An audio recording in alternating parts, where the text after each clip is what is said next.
Hey everyone, welcome to the Morning Grind podcast. I'm your host, Stevietpfl. It's Thursday. It's May 29th. It is 2025. We have a small 4-game MLB slate to talk about here on today's podcast. Gonna try something a little different today than like my normal breakdowns. This is gonna be like a quicker, more of a shorter podcast, really just kind of focusing more on pitching than anything else. And we'll see how this one goes. If you like this, make sure you comment on the YouTube video. Always appreciate everyone that hits the like over there on YouTube and subscribes as well. Wasn't going to do a podcast for this slate, but I thought it was an excellent opportunity to kind of change and try out this like more of a pitcher breakdown broadcast. Or when I'm talking like, for instance, about Sale, I'm going to talk like what kind of hitters, if you are going to target hitters, and just really focus more on the pitchers and not break down every hitter. So I expect this podcast to be about 15 minutes. So nice little 1 or 2 mile jog while you're listening to the podcast. And there you go. What's up, Derek? Hope you're having an awesome Wednesday night over here on YouTube. What's up, DJ? Yeah, it's early. Like I said, I wasn't really planning on doing it. I was doing some research for the slate, and I was like, hey, I'm going to try this new thing out, and we'll see how it goes. But we're going to get started here. Atlanta at Philadelphia, 7.5 total. Philadelphia minus 120 favorite. It is a doubleheader for this game. Chris Sale against Zach Wheeler.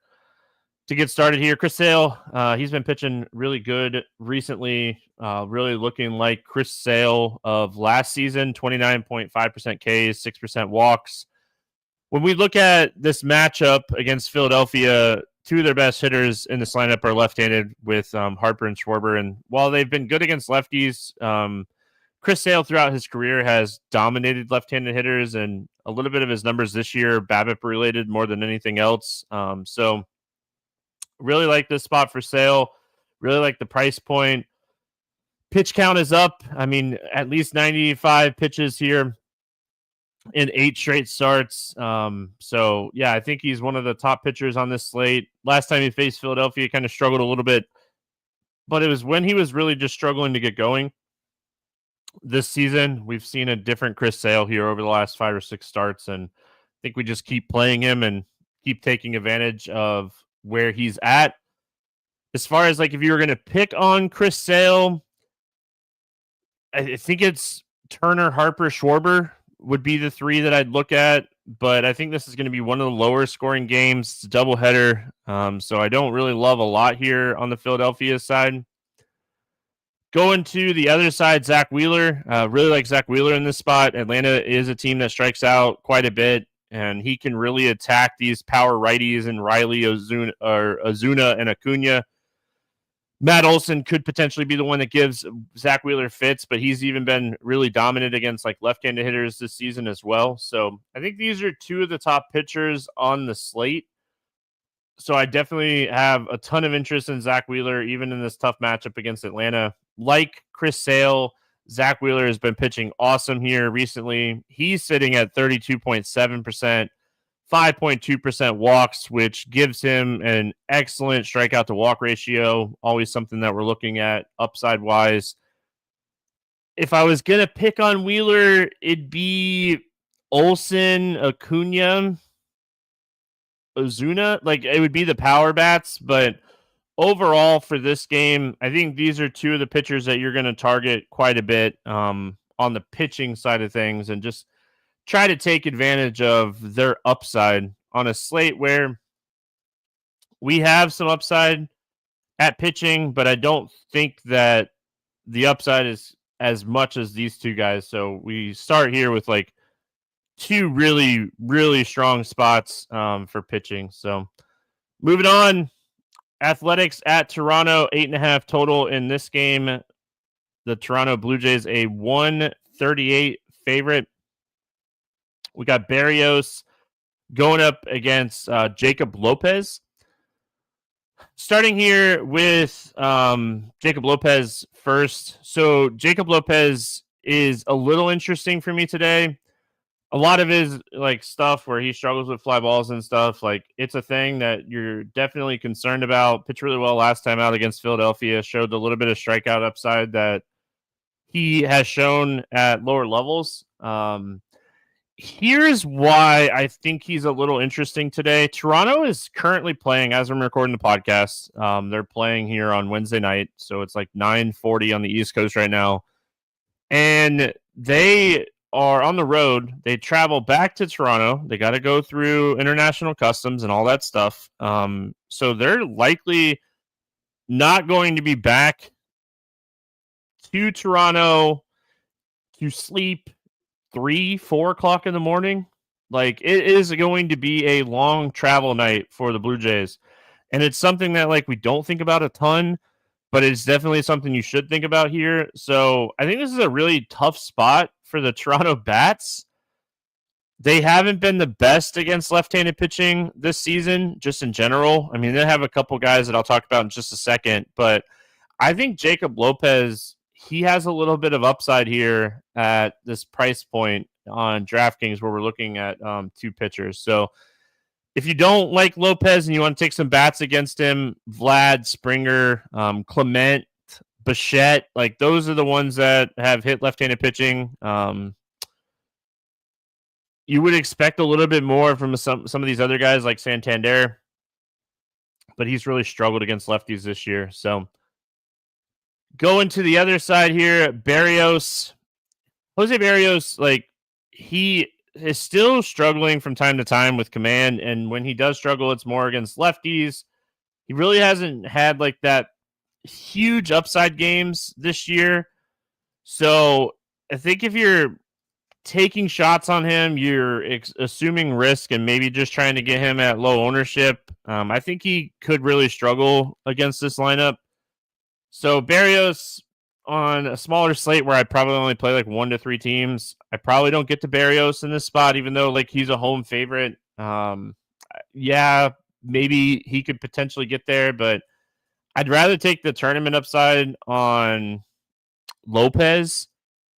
There's one other pitcher on this slate that I think has a lot of upside that we'll talk about. And there's another pitcher in this price range that I think has a little bit of upside too. So as far as the bats for the Athletics against him, I would be looking at like Soderstrom, Butler, Rooker. Jacob Wilson keeps hitting. Bangaliers. CJ Alexander got called up. I talked about this yesterday on Grinders Live. Kurtz got put on the IL. So CJ Alexander is going to get some reps here and play. He's 2K. He's a value guy that has a little bit of power. So I don't mind maybe taking some shots on him.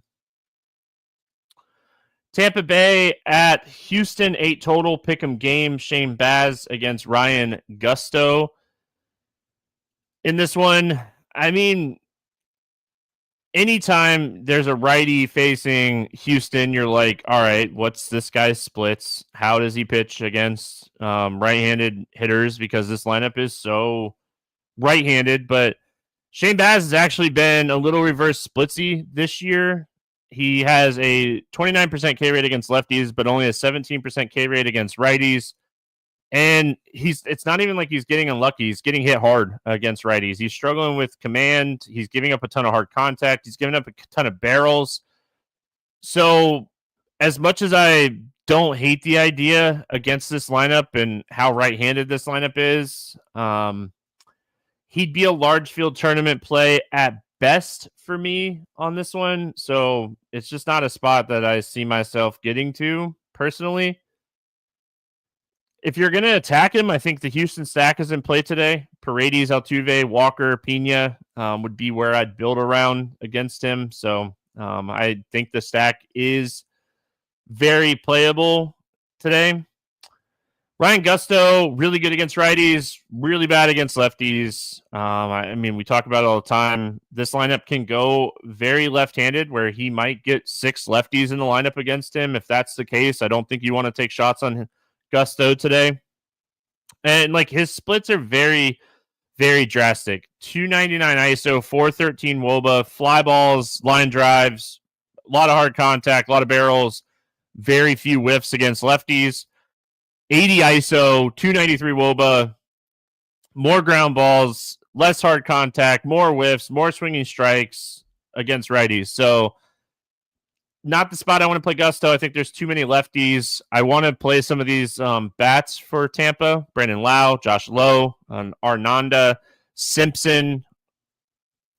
I'm missing somebody, Missner. So I think that this is a team you can look at here on the slate. Finish out Washington at Seattle. 7.5 total here. Pick'em game.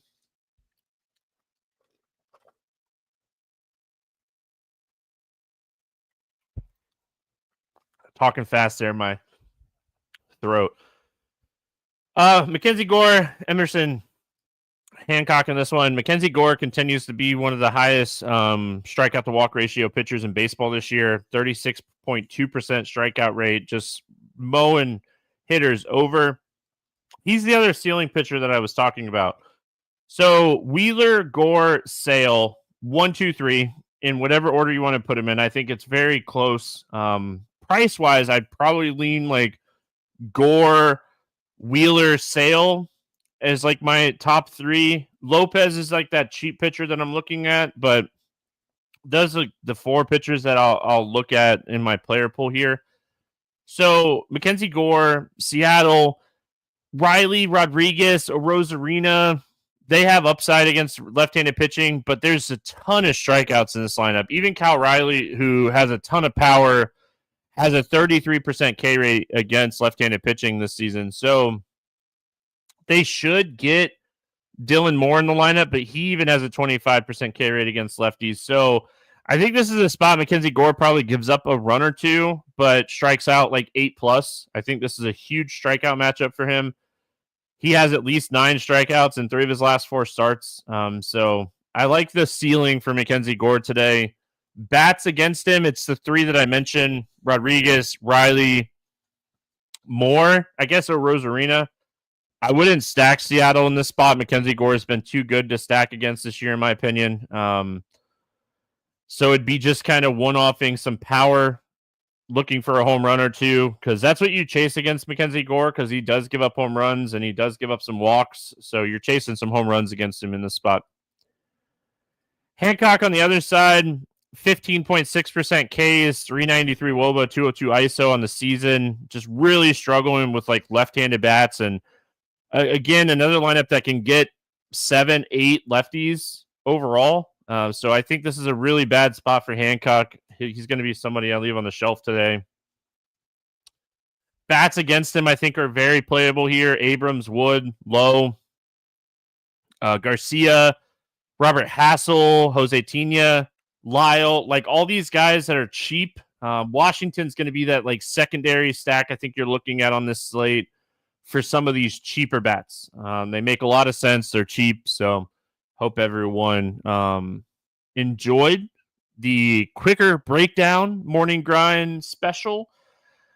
If you like this, make sure you like the video, comment on the YouTube page over there that you do like this, or send me a tweet at Stevietpfl. Let me know this is something you want me to do in the future. A little quick 15-minute pitcher breakdown with a few thoughts on hitters, but focus more on pitching.